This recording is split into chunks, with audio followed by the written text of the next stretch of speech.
Hello, and welcome back to Baby Elias's stories.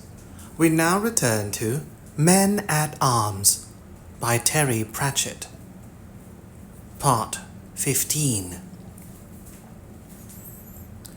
There were crowds around the patrician's palace and outside the Assassin's Guild.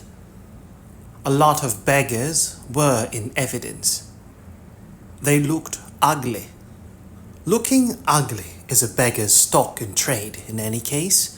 These looked uglier than necessary. The militia peered around the corner. "There's hundreds of people," said Colin, "and loads of trolls outside the day watch." "Where's the crowd thickest?" said Carrot. "Anywhere the trolls are," said Colin. He remembered himself. "Only joking," he added. "Very well," said Carrot. "Everyone, follow me." The babble stopped as the militia marched, lumbered, trotted, and knuckled towards the day watch house. A couple of very large trolls blocked the way. The crowd watched in expectant silence. "Any minute now," Colin thought. "Someone's going to throw something, and then we're all going to die." He glanced up, slowly and jerkily. Gargoyle heads were appearing along the gutters. No one wanted to miss a good fight. Carrot nodded at the two trolls. "They got lichen all over them," Colin noticed. "It's Blue John and Bauxite, isn't it?" said Carrot. Blue John, despite himself, nodded. Bauxite was tougher and merely glared. "You're just the sort I was looking for," Carrot went on. Colin gripped his helmet like a size number 10 limpet trying to crawl up into a size number 1 shell. Bauxite was an avalanche with feet. "You're conscripted," said Carrot. Colin peeked out from under the brim. "Report to Corporal Nobbs for your weapons. Lance-constable Detritus will administer the oath." He stood back. "Welcome to the Citizens' Watch. Remember, every Lance-constable has a field marshal's baton in his knapsack." The trolls hadn't moved. "Ain't gonna be in a watch," said Bauxite. "Officer material if I ever saw it," said Carrot. "Hey, you can't put them in the watch," shouted a dwarf from the crowd. "Why, hello, Mr. Strong in the Arm," said Carrot. "Good to see community leaders here. Why can't they be in the militia?" All the trolls listened intently. Strong in the Arm realized that he was suddenly the center of attention and hesitated. "Well, you've only got the one dwarf, for one thing," he began. "I'm a dwarf," said Carrot. "Technically." Strong in the Arm looked a little nervous. The whole issue of Carrot's keenly embraced dwarvishness was a difficult one for the more politically minded dwarves. "You're a bit big," he said lamely. "Big? What's size got to do with being a dwarf?" Carrot demanded. A lot," whispered Cuddy. "Good point," said Carrot. "That's a good point." He scanned the faces. "Right, we need some honest, law-abiding dwarves. You there!" "Me?" said an unwary dwarf. "Have you got any previous convictions?" "Well, I don't know. I suppose I used to believe very firmly that a penny saved is a penny earned. Good! And I'll take you two, and you. 4 more dwarves, yes? Can't complain about that, eh?" "Ain't gonna be in a watch," said Bauxite again, but uncertainty modulated his tone. You trolls can't leave now, said Detritus. Otherwise, too many dwarves. That's numbers, that is. I'm not joining any watch, said a dwarf. Not man enough, eh? said Cuddy. What? I'm as good as any bloody troll, any day. Right, that's sorted out then, said Carrot, rubbing his hands together. Acting Constable Cuddy? Sir. Hey, said Detritus. How come he suddenly full constable? Since he was in charge of the dwarf recruits, said Carrot, and you're in charge of the troll recruits, Acting Constable Detritus. I, full acting constable, in charge of the troll recruits? Of course. Now if you would step out of the way, Lance-constable Bauxite. Behind Carrot, Detritus drew a big, proud breath. Ain't gonna. Lance-constable Bauxite, you horrible big troll. You standing up straight. You saluting right now. You stepping out of the way of Corporal Carrot.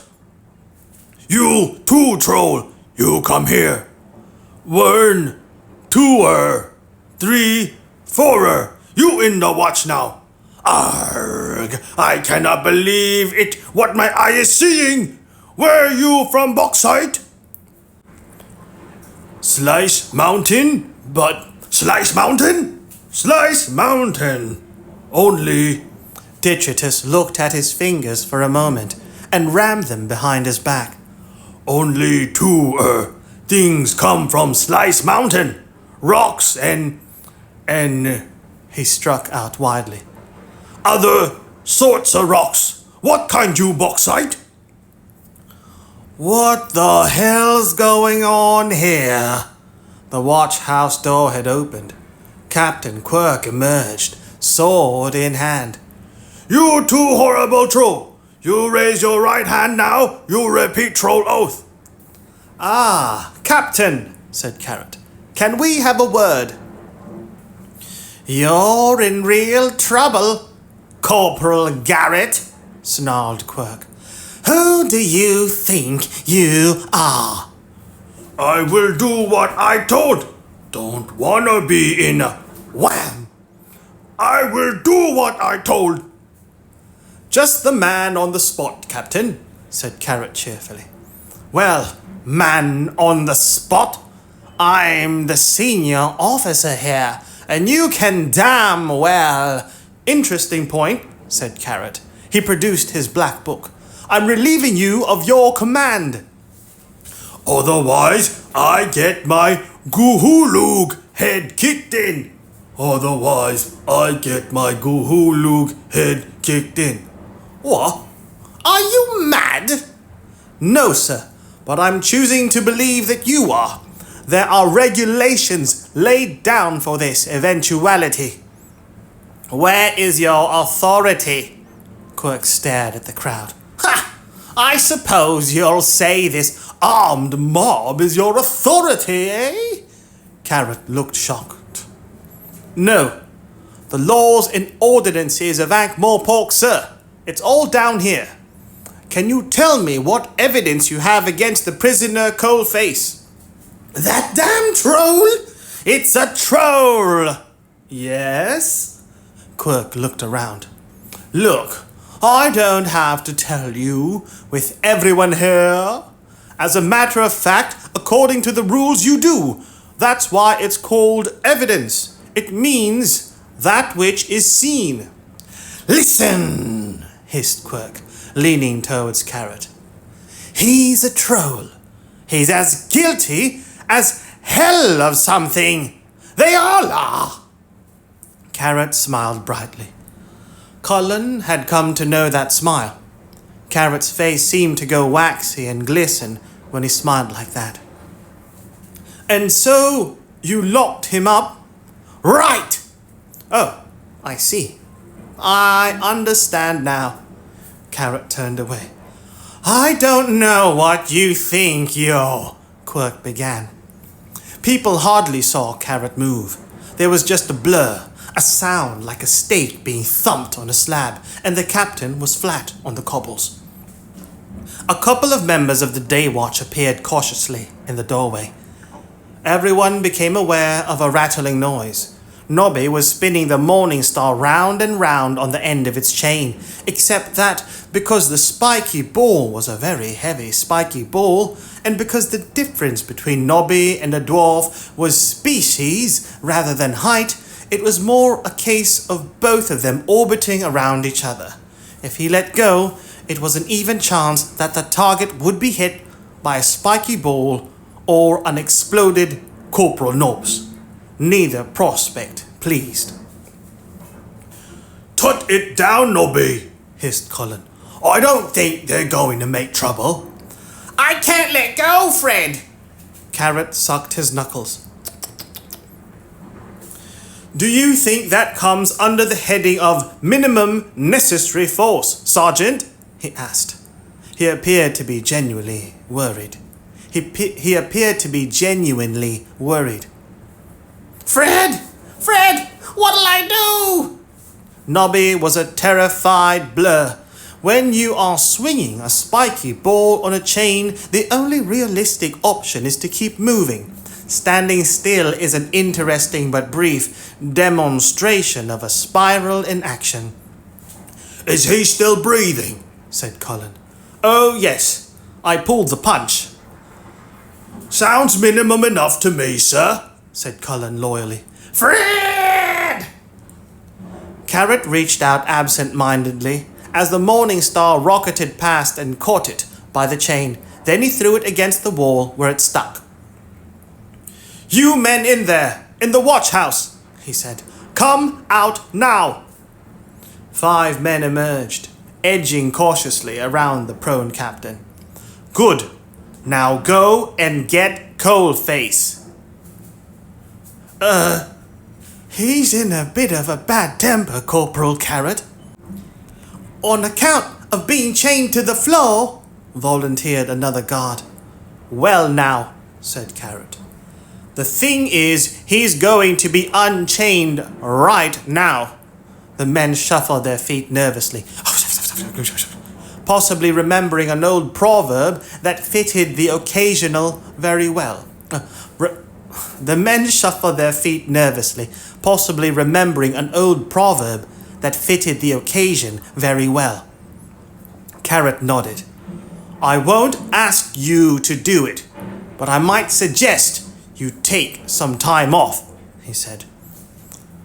Quirm is very nice at this time of year, said Sergeant Colin helpfully. They've got a floral cloak. Since you mention it, I've got some sick leave coming up, one of them said. I should think that's very probable. If you hang around, said Carrot. They sidled off as fast as decency allowed. The crowd hardly paid them any attention. There was still a lot more mileage in watching Carrot. Right, said Carrot. Detritus, you take some men and go and bring out the prisoner. I don't see why, a dwarf began. You shut up, you horrible man, said Detritus, drunk with power. You could have heard a guillotine drop. In a crowd, a number of different-sized, knobbly hands gripped a variety of concealed weapons. Everyone looked at Carrot. That was the strange thing, Colin remembered later. Everyone looked at Carrot. Gaspard sniffed a lamppost. I see. 3-legged Shep has been ill again, he said, and old Willie the pup is back in town. To a dog, a well-placed hitching post or lamp is a social calendar. Where are we? Said Angua. Foul old Ron's trail was hard to follow. There were so many other smells. Somewhere in the shades, said Gaspard. Sweetheart Lane smells like. He snuffled across the ground. Ah, here he is again, the little. Hello, Gaspard. It was a deep, hoarse voice, a kind of whisper with sand in it. It came from somewhere in an alley. As you friend, Gaspard. There was a snigger. Ah, said Gaspard. Hi, guys. Two dogs emerged from the alley. They were huge. Their species was indeterminate. One of them was jet black and looked like a pit bull terrier crossed with a mincing machine. The other looked like a dog whose name was almost certainly Butch. Both top and bottom set of fangs had grown so large that he appeared to be looking at the world through bars.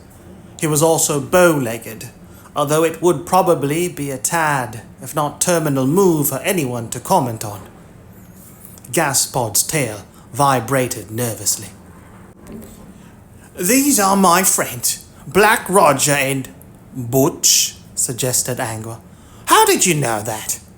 A lucky guess, said Angua. The two big dogs had moved around so that they were on either side of them. Well, said Black Roger. Who's this, then? Angua, said Gaspard. She's a wolfhound, said Angua. The two dogs paced around them hungrily. Big Fido know about her, said Black Roger. I was just... Gaspard began. Well now, said Black Roger. I reckon you'd be wanting to come with us. Guild night tonight. Sure, said Gaspard. No problem there. I could certainly manage either of them, Angua thought, but not both at once. Being a werewolf meant having the dexterity and jaw power to instantly rip out a man's jugular. It was a trick of her father's that had always annoyed her mother, especially when he did it just before meals. But Angua had never been able to bring herself to do it. She preferred the vegetarian option. Hello, said Butch in her ear. Don't you worry about anything, moaned Gaspard. Me and Big Fido were like that. What are you trying to do? Cross your claws? I didn't know dogs could do that. We can't, said Gaspard miserably. Other dogs slunk out of the shadows as the two of them were half led, half driven along byways that weren't even alleys anymore, just gaps between walls. They opened out eventually into a bare area, nothing more than a large light well for the buildings around it. There was a very large barrel on its side in one corner with a ragged bit of blanket in it. A variety of dogs were waiting around in front of it, looking expectant. Some of them had only one eye. Some of them had only one ear. All of them had scars, and all of them had teeth. You, said Black Roger. Wait here. Do not try to run away, said Butch, 'cause having your intestines chewed often offends. Angua lowered her head to Gaspard level. The little dog was shaking. What have you got me into? She growled. This is the dog guild, right? A pack of strays? Shh, don't say that. Don't say that. These aren't strays. Oh, blimey. Gaspard glanced around. You don't just get any hound in the guild. Oh, dear me, no. These are dogs that have been... He lowered his voice. Bad dogs. Bad dogs. Bad dogs. You naughty boy, give him a smack, you bad dog, muttered Gaspard like some horrible litany. Every dog you see here, right? Every dog, run away. Run away from his or her actual owner. Is that all? All? weren't exactly a dog. You wouldn't understand. You wouldn't know what it was like. But Big Fido, he told him, throw off your choke chains, he said. Bite the hand that feeds you. Rise up and howl. He gave him pride, said Gaspard, his voice a mixture of fear and fascination. He told him, any dog he finds not being a free spirit, that dog is a dead dog. He killed a Doberman last week just for wagging his tail when a human went past. Angua looked at some of the other dogs. They were all unkempt. They were also, in a strange way, undog-like. There was a small and rather dainty white poodle that still just about had the overgrown remains of its poodle cut, and a lapdog with the tattered remains of a tartan jacket still hanging from its shoulder. But they weren't milling around or squabbling. They had a uniform, intent look that she'd seen before, although never on dogs. Gaspard was clearly trembling now. Angua slunk over to the poodle. It still had a diamante collar visible under the crusty fur. It still had a diamante collar visible under the crusty fur. Diamante, decorated with artificial jewels. This big Fido, she said. Is he some kind of wolf, or what? Spiritually, all dogs are wolves, said the poodle, but cynically and cruelly severed from their true destiny by the manipulations of so-called humanity. It sounded like a quote. Big Fido said that? Angua hazarded. The poodle turned its head. For the first time she saw its eyes. They were red and mad as hell. Anything with eyes like that could kill anything it wanted because madness, true madness, can drive a fist through a plank. Yes, said Big Fido. He had been a normal dog. He'd begged and rolled over and heeled and fetched. Every night he'd been taken for a walk. There was no flash of light when it happened. He'd just been lying in his basket one night, and he'd thought about his name, which was Fido, and the name on the basket, which was Fido.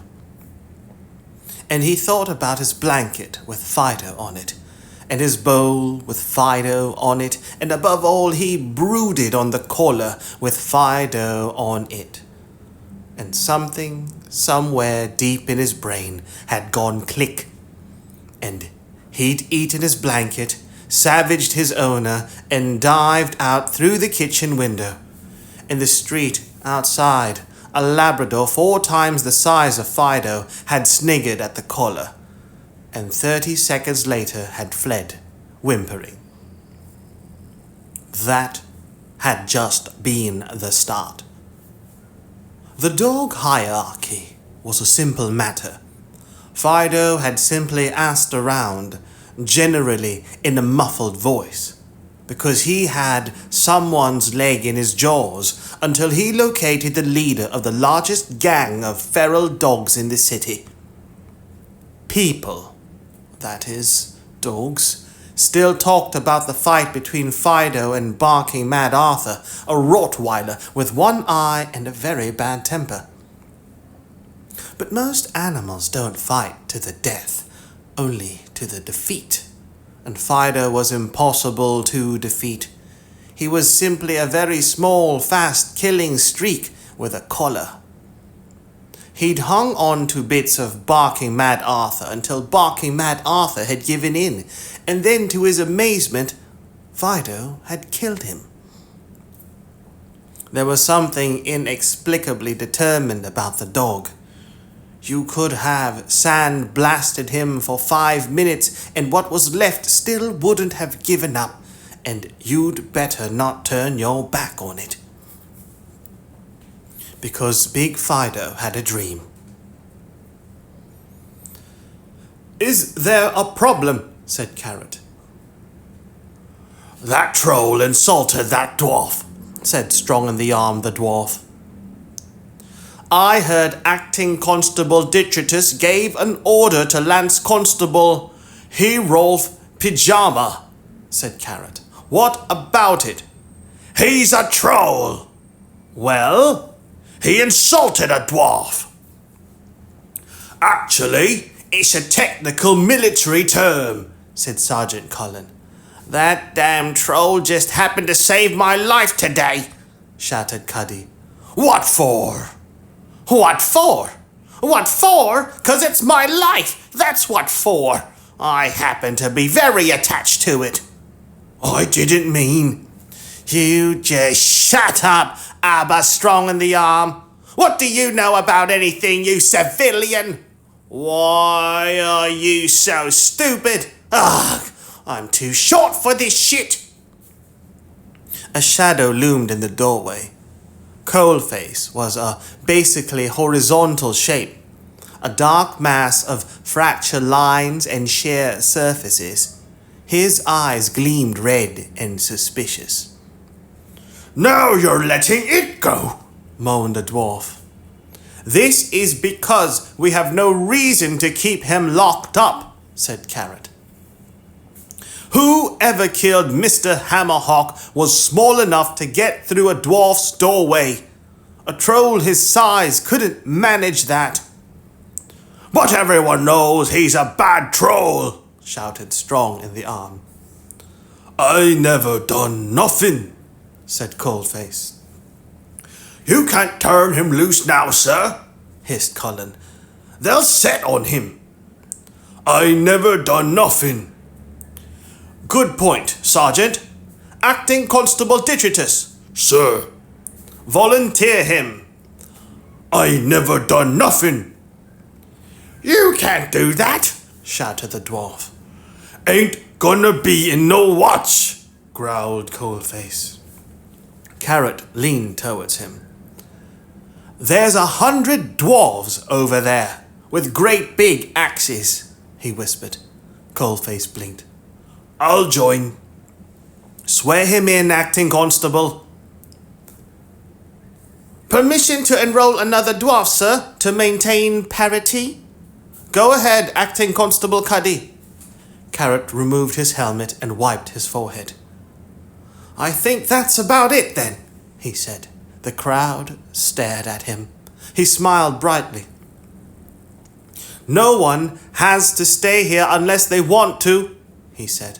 "I never done nothing." "Yes, but look," said Strong on the Arm. "if he didn't kill old Hammerhawk, who did?"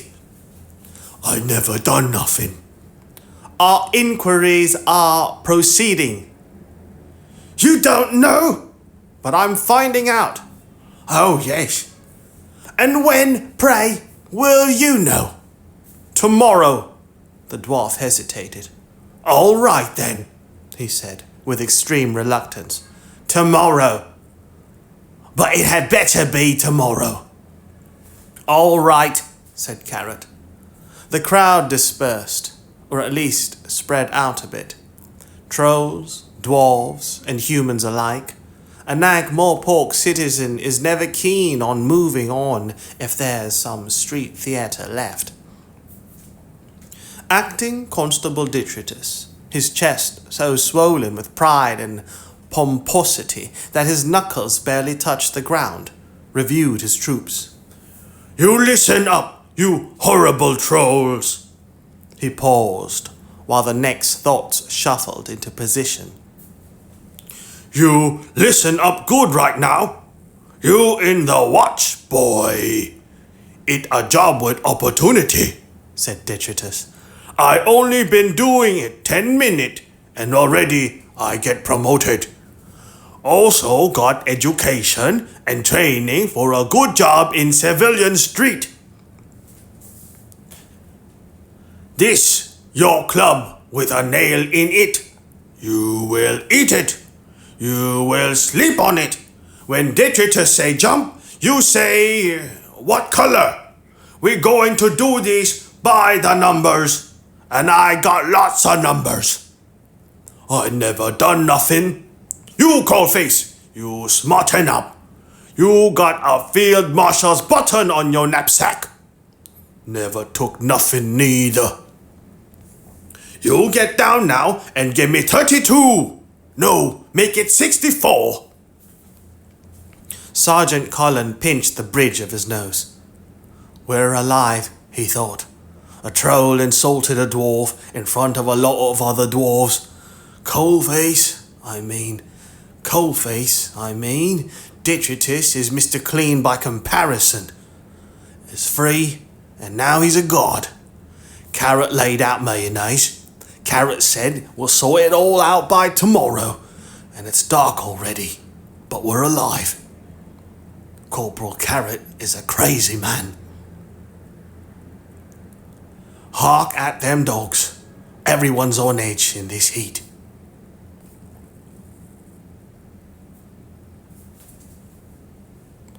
Angua listened to the other dogs howling and thought about wolves. She'd run with the pack a few times and knew about wolves. These dogs weren't wolves. Wolves were peaceful creatures on the whole and fairly simple. Come to think of it, the leader of the pack had been rather like Carrot. Carrot fitted into the city in the same way he'd fitted into the high forests. Dogs were brighter than wolves. Wolves didn't need intelligence. They had other things. But dogs, they'd been given intelligence by humans, whether they wanted it or not. They were certainly more vicious than wolves. They'd got that from humans too. Big Fido was forging his band of strays into what the ignorant thought a wolf pack was, a kind of furry killing machine. She looked around. Big dogs, little dogs, fat dogs, skinny dogs, they were all watching, bright-eyed, as the poodle talked. About destiny, about discipline, about the natural superiority of the canine race. About wolves. Only Big Fido's version of wolves weren't wolves as Angua knew them. They were bigger, fiercer, wiser. The wolves of Big Fido's dream.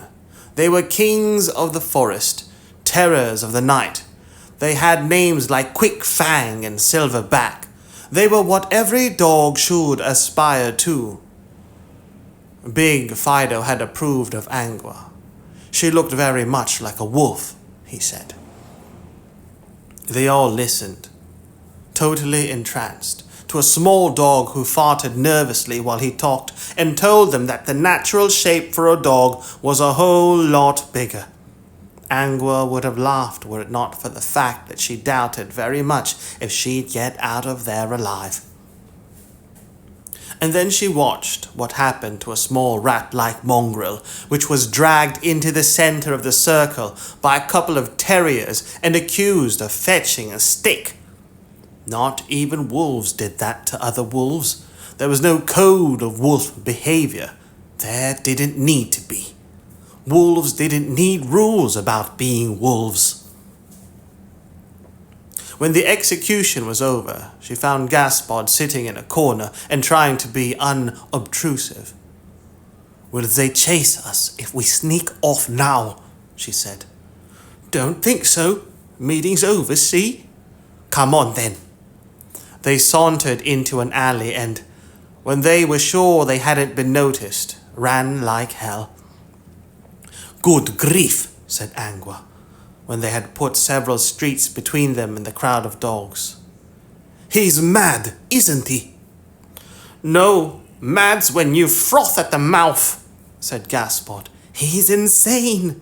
That's when you froth at the brain. All that stuff about wolves."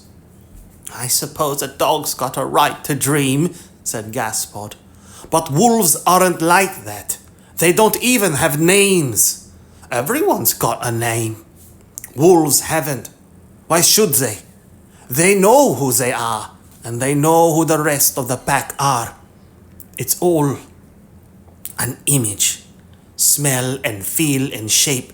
Wolves don't even have a word for wolves. It's not like that. Names are human things. Dogs have got names. I've got a name. Gaspod. It's my name, said Gaspod, a shade suddenly.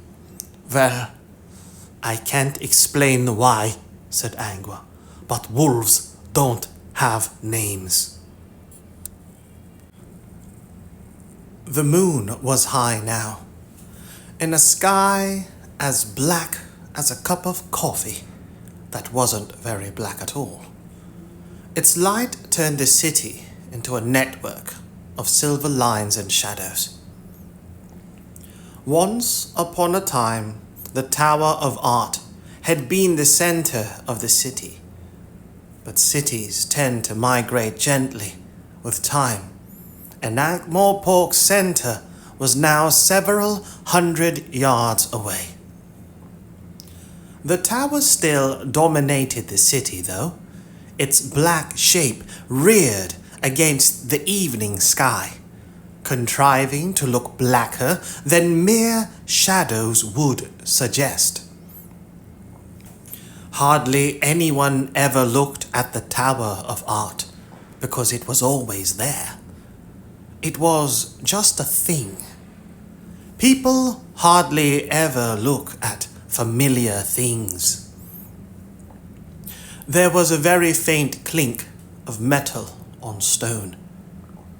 For a moment, anyone close to the tower and looking in exactly the right place might have fancied that a patch of even blacker darkness was slowly but inexorably moving towards the top. For a moment, the moonlight caught a slim metal tube slung across the figure's back.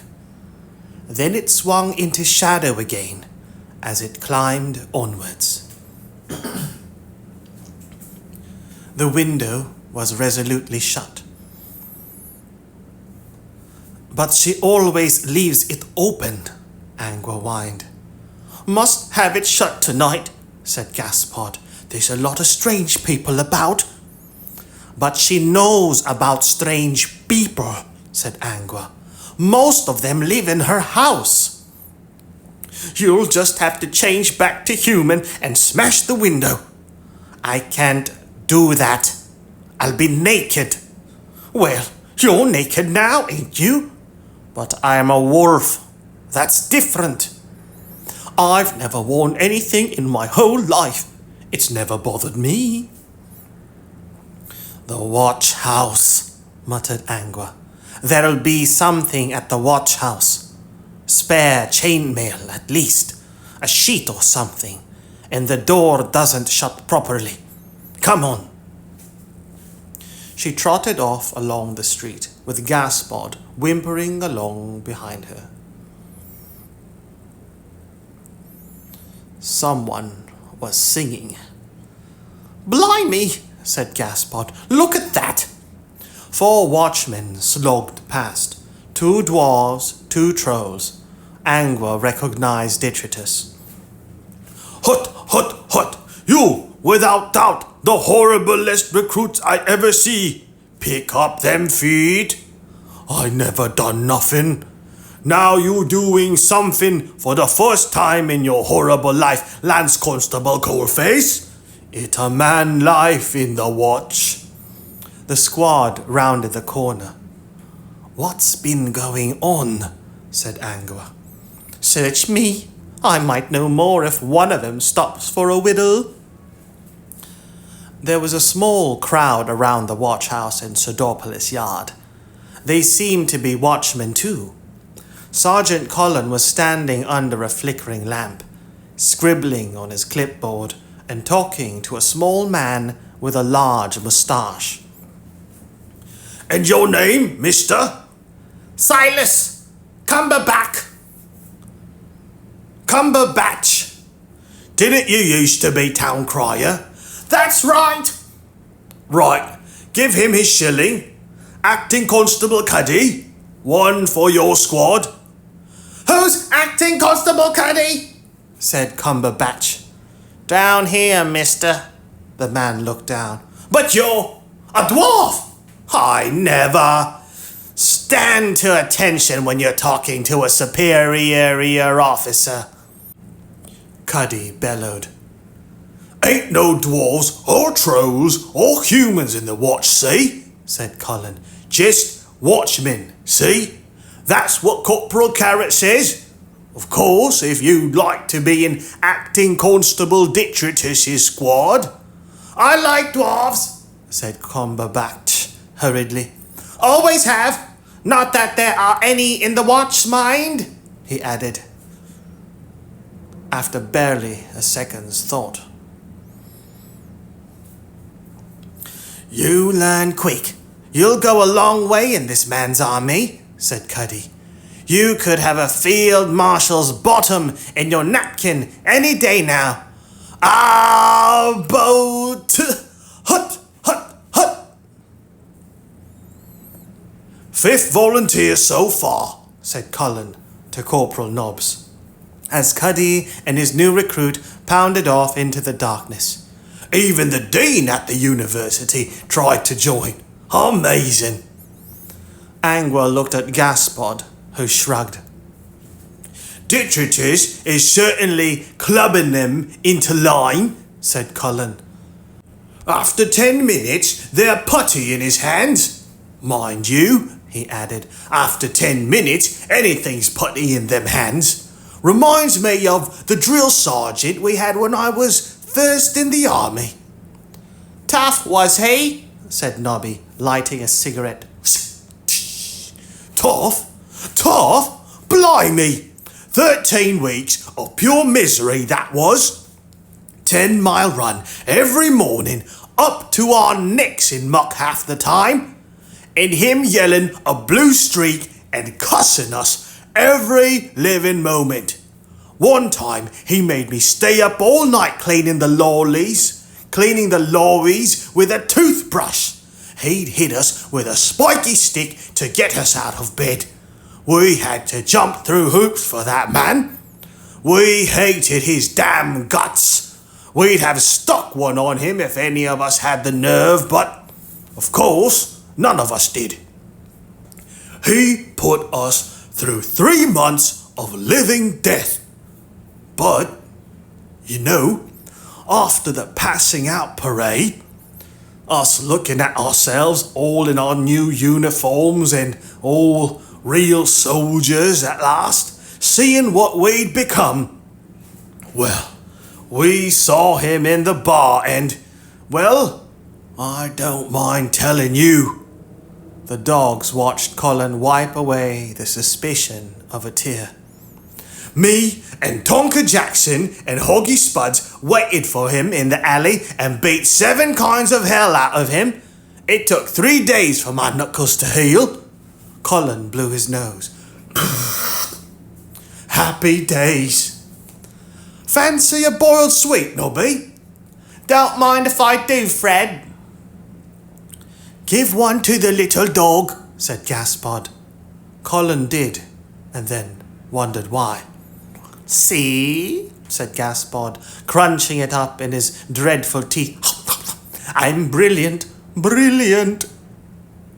You'd better pray Big Fido doesn't find out, said Angua. Nah, he won't touch me. I worry him. I've got the power. He scratched an ear vigorously. Look, you don't have to go back in there. We could go and... No. Story of my life, said Gaspard. There's Gaspard. Give him a kick. I thought you had this big, happy family to go back to, said Angua, as she pushed open the door. Eh? Oh, yes, right, said Gaspard hurriedly. Yes, but I like my sort of independence. I could stroll back home like a shot any time I wanted. Angua bounded up the stairs and clawed open the nearest door. It was Carrot's bedroom. The smell of him, a kind of golden pink colour, filled it from edge to edge. There was a drawing of a dwarf mine carefully pinned to one wall. Another held a large sheet of cheap paper on which had been drawn in careful pencil line with many crossings out and smudges, a map of the city.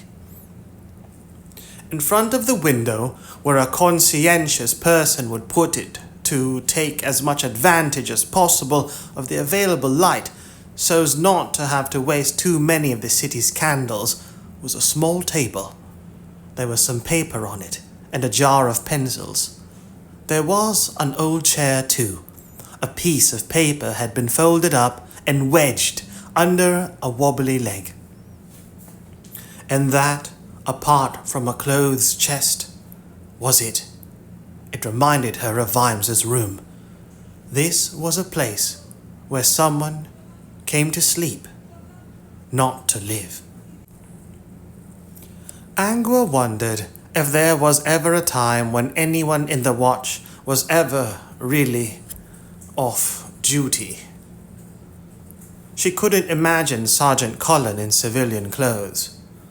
When you were a watchman, you were a watchman all the time, which was a bit of a bargain for the city since it only paid you to be a watchman for 10 hours of every day. "All right," she said. "I can use a sheet off the bed. You, shut your eyes." "Why?" said Gaspard. "For decency's sake." Gaspard looked blank. Then he said, "Oh, I get it. Yes, I can see your point, definitely.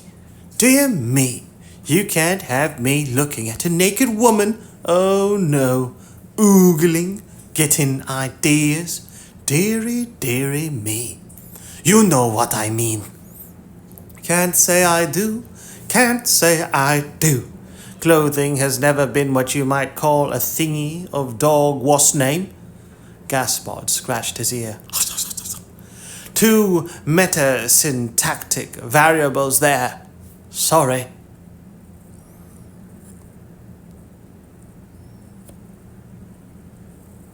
Metasyntactic. "It's different with you. You know what I am. Anyway, dogs are naturally naked. So are humans." Angua changed. Gaspard's ear flattened against his head. Despite himself, he whimpered. Angua stretched. "You know the worst bit?" she said. "It's my hair. You can hardly get the tangles out, and my feet are covered in mud." She tugged the sheet off the bed and draped it around herself as a makeshift toga. "There," she said. "You see worse on the street every day. Gaspard?" "What?" "You can open your eyes now." Gaspard blinked. Angua in both shapes was okay to look at, but the second or two in between, as the morphic signal hunted between stations, was not a sight you wished to see on a full stomach. "I thought you rolled around on the floor grunting and growing hair and stretching," he whimpered. Angua peered at her hair in the mirror while her night vision lasted. "Whatever for? Does all that stuff hurt?" "It's a bit like a whole body sneeze. You'd think he'd have a comb, wouldn't you? I mean, a comb. Everyone's got a comb." "A really big sneeze?" "Even a clothes brush would be something." They froze as the door creaked open. Carrot walked in. He didn't notice them in the gloom, but trudged to the table. There was a flare and a reek of sulphur as he lit first a match and then a candle. He removed his helmet and then sagged as if he'd finally allowed a weight to drop on his shoulders. They heard him say, "It can't be right." "What can't?" said Angua. Carrot spun around. "What are you doing here?" Your uniform got stolen while you were spying in the Assassin's Guild, Gaspard prompted. My uniform got stolen, said Angua, while I was in the Assassin's Guild, spying. Carrot was still staring at her. There was some old bloke who kept muttering all the time. She went on desperately. Bogrit? Millennium Hand and Shrimp? Yes, that's right. Foul old Rond. Carrot sighed. Probably sold it for a drink. I know where he lives, though. Remind me to go and have a word with him when I've got time. You don't want to ask her what she was wearing when she was in the guild, said Gaspard, who had crept under the bed. Shut up, said Angua. What? Said Carrot. I found out about the room, said Angua quickly. Someone called Edward Death, said Carrot, sitting down on the bed. The ancient springs went groing, groing, grink. How did you know that? I think Death stole the gun. I think he killed Biano, but assassins killing without being paid, it's worse than dwarves and tools. It's worse than clowns and faces. I hear Cruces is really upset. He's got assassins looking for the boy all over the city. Oh, well, I'd hate to be in Edward's shoes when they find him. I'd hate to be in his shoes now, and I know where they are, you see. They're on his poor feet, and they're dead. The assassins have found him then. No, someone else did, and then Cuddy and Detritus did. If I'm any judge, he's been dead for several days. You see, that can't be right. But I rubbed the Biano makeup off and took off the red nose, and it was definitely him. And the wig's the right kind of red hair. He must have gone straight to Hammerhawk. But someone shot at Detritus and killed the beggar girl. Yes. Angua sat down beside him. And it couldn't have been Edward.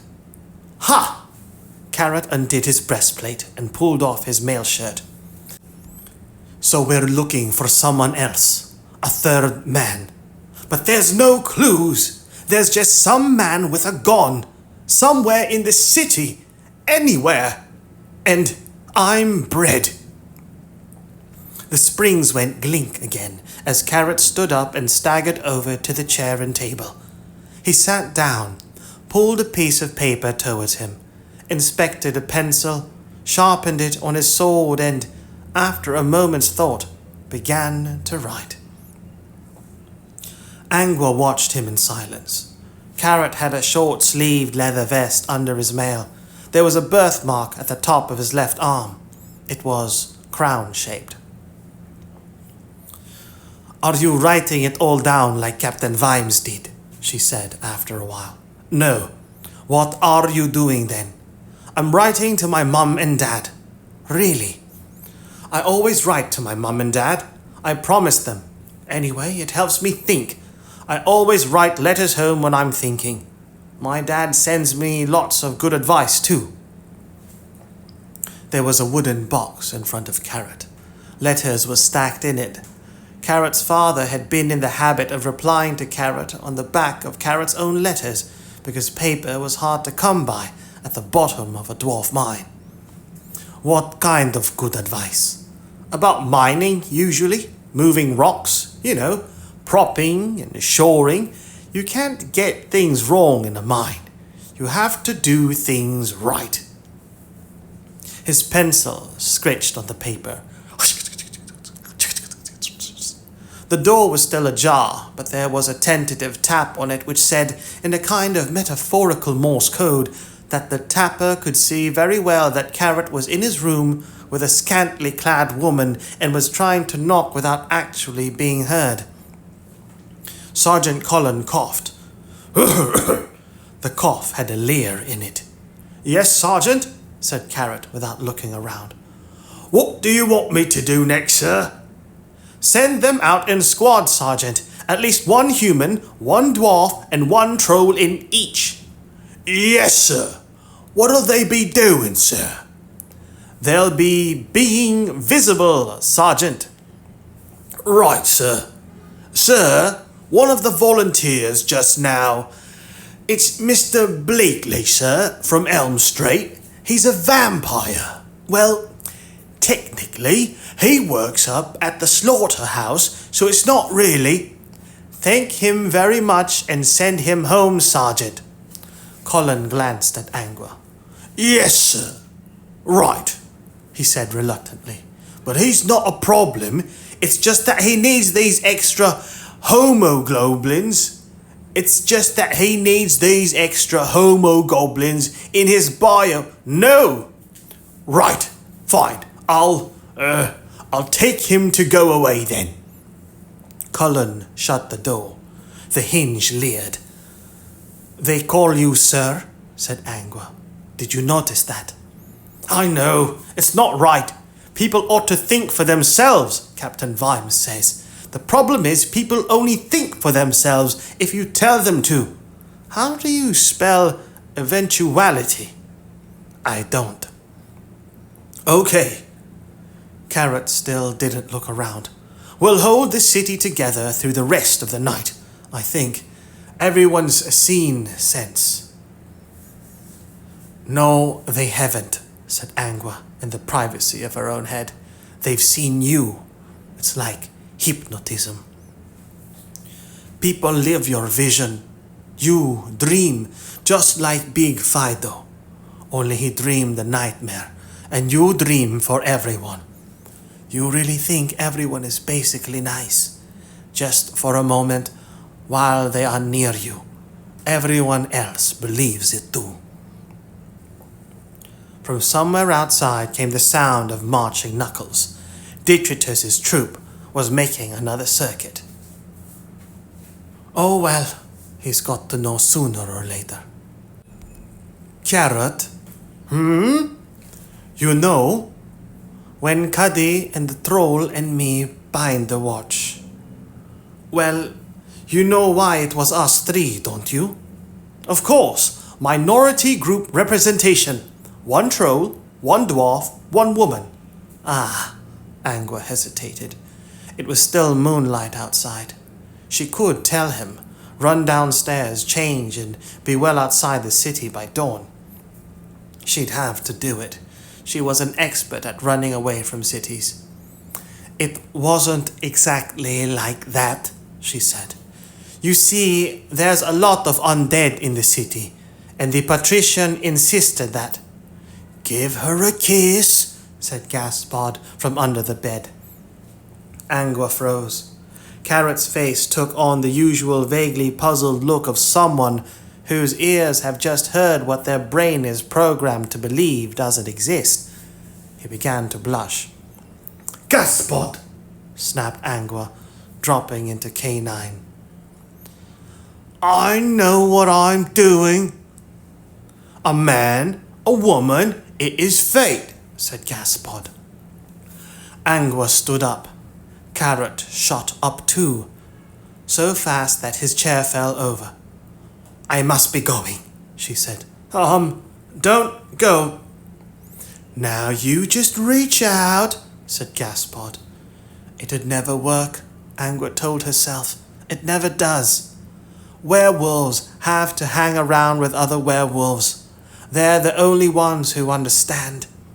But, on the other hand, since she'd have to run away, she held up a finger. Just one moment, she said brightly, and in one movement reached under the bed and pulled out Gaspard by the scruff of his neck. You need me, oh! The dog whimpered as he was carried to the door. I mean, what does he know? His idea of a good time is showing you the Colossus of Morpork. Put me... Boom! The door slammed. Angua leaned on it. It'll end up just like it did in Pseudopolis and Quirm and... Angua, said Carrot. She turned. Don't say anything, she said, and it might be all right. After a while, the bed springs went glink. And shortly after that, for Corporal Carrot, the disc world moved. and didn't even bother to stop to cancel the bread and newspapers.